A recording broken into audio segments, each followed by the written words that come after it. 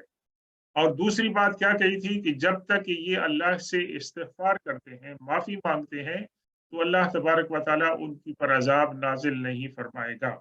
اس سے کیا پتہ چلا ہمیں کہ انسان تو گناہگار ہوتا ہے، خطا کار ہوتا ہے، لیکن انسان اگر استغفار کرتا رہے اور دل سے اللہ تبارک و تعالیٰ کی بارگاہ میں اپنی جو ہے وہ خطاؤں کے بارے میں معافی طلب کرے، تو اللہ تبارک و تعالیٰ ان سے عذاب کو ٹالتا رہتا ہے کہ اللہ کی شان کے خلاف ہے کہ ایک بندہ اللہ سے استغفار کرتا ہے، معافی مانگتا ہے، اور پھر اللہ تبارک و تعالیٰ اس کو عذاب دیتا ہے۔ کیونکہ اللہ تبارک و تعالیٰ ایک حدیث پاک میں ہے کہ اللہ تبارک و تعالیٰ سے زیادہ صبر کرنے والا کوئی نہیں ہے۔ کہ لوگ کہتے ہیں کہ عیسیٰ علیہ السلام نعوذ باللہ اللہ کا بیٹا ہے اور فرشتے اللہ کی بیٹیاں ہیں، اور یہ کہ فلاں جو دیوتے ہیں اور دیوی ہیں وہ اللہ تبارک و تعالیٰ کے پارٹنرز ہیں، تو یہ اللہ تبارک و تعالیٰ کے غضب کو دعوت دینے کے مترادف ہے، تو اللہ تبارک و تعالیٰ اس پہ صبر کرتا ہے۔ اسی طریقے سے جو لوگ جو ہے وہ اللہ تبارک و تعالیٰ کی شان میں گستاخی کرتے ہیں، وہ اللہ تبارک و تعالیٰ کے غضب کو دعوت دیتے ہیں۔ اللہ نے کیا فرمایا؟ حسبہم جہنم یصلونہا، ان کے لیے یہ لوگ جو بات کر رہے ہیں ان کو جہنم ہی کافی ہوگی جس کو یہ لوگ پالیں گے۔ فبئس المصیر، اور یہ برا ہے ٹھکانہ۔ اور اللہ تبارک و تعالیٰ ایک مسلمان کو جو سچے دل سے کلمہ شہادت پڑھتا ہے، حضور پاک صلی اللہ علیہ وسلم کو اللہ کا رسول مانتا ہے، اس کو بہت احتیاط کرنی چاہیے۔ جب بھی حضور پاک صلی اللہ علیہ وسلم کی ذات کا معاملہ آتا ہے، انتہائی ادب اور احترام کے ساتھ ان کا نام لے، اور کوئی ایسی بات نہ کہے جس سے کہ حضور پاک صلی اللہ علیہ وسلم کی شان میں گستاخی ہوتی ہو۔ تو اللہ تبارک و تعالی ہمیں اللہ کے رسول صلی اللہ علیہ وسلم کی محبت اور آپ کا ادب و احترام کرنے کی توفیق عطا فرمائے۔ اس کے بعد یہ موضوع جاری ہے آیت نمبر 19 کے اندر، جس کے اندر خاص طور پر مسلمانوں کو تعلیم اور تلقین کی گئی ہے کہ وہ اللہ کے رسول صلی اللہ علیہ وسلم کی محفل میں جب آئیں تو کس طرح بیٹھیں۔ حضور پاک صلی اللہ علیہ وسلم کی یہ عادت مبارکہ تھی کہ آپ کی محفل میں آپ وہ صحابہ کرام جنہوں نے بدر کے اندر شرکت کی تھی اور دوسرے قابل قدر صحابہ کرام جیسے حضرت ابوبکر صدیق ہیں، حضرت عمر ہیں، حضرت علی ہیں، جن کا رتبہ ماشاءاللہ صحابہ کرام کے درمیان جو ہے ریکگنائز تھا، تو آپ ان کو اپنے قریب بیٹھنے کی مطلب ترغیب دیتے تھے، اور یہی تقریباً مطلب ہے کہ طریقہ کار تھا۔ لیکن عام صحابہ کرام جو تھے ان کی خواہش بھی ہوتی تھی کہ وہ حضور پاک صلی اللہ علیہ وسلم کے ساتھ قریب بیٹھیں، کیونکہ ایک بہت بڑے آنر کی بات تھی کہ اللہ کے رسول صلی اللہ علیہ وسلم کے پاس قریب بیٹھے۔ تو اس کے اندر کیا ہوتا تھا؟ بعض اوقات ایسا ہوتا تھا کہ وہ جو جگہ ہوتی تھی وہ تنگ ہو جاتی تھی، اور اس میں بعض اوقات اللہ کے رسول کچھ لوگوں سے کہتے تھے کہ بھائی تم اٹھ جاؤ، فلاں کو تم پیچھے چلے جاؤ، تم ادھر چلے جاؤ، اور ان کو آگے کی آنے کی جگہ دو جو اصحاب بدر تھے اور بڑے رتبے والے تھے۔ تو اس سے ہمیں کیا پتہ چلتا ہے کہ ہماری محفلوں کے اندر بھی جو لوگ کہ بھئی عزت و وقار والے لوگ ہیں ان کو عزت اور احترام سے بٹھایا جائے، اور ایسی جگہ پر بٹھایا جائے کہ جہاں ان کو یہ محسوس نہ ہو کہ ان کی عزت کے اندر کمی آئی ہے۔ معاشرے کے اندر ہمارے طبقات ہوتے ہیں، کوئی عالم ہے، کوئی سوشل ورکر ہے، کوئی مطلب ہے کہ سخاوت کا مظاہرہ کرتا ہے۔ اس طرح کے جو ہماری چیزیں ہیں ان کی رعایت کرنی چاہیے، اور اللہ کے رسول صلی اللہ علیہ وسلم نے دیگر احادیث میں بھی اس بات کی تلقین کی ہے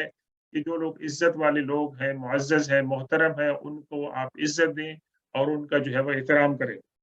تو منافقین نے اور دوسرے لوگوں نے اس کے اوپر بڑی جو ہے نا لے دے کی کہ نعوذ باللہ حضور صلی اللہ علیہ وسلم انصاف سے کام نہیں لیتے۔ حضور صلی اللہ علیہ وسلم کا تو کوئی کام انصاف سے باہر نہیں تھا۔ یہ بھی انصاف کی بات تھی کہ جو عزت والے لوگ ہیں ان کو اچھی جگہ پر بٹھائیں اور ان کے احترام کریں، یہ انصاف کی بات تھی۔ لیکن کہ ان کو ایک ایشو مل جاتا تھا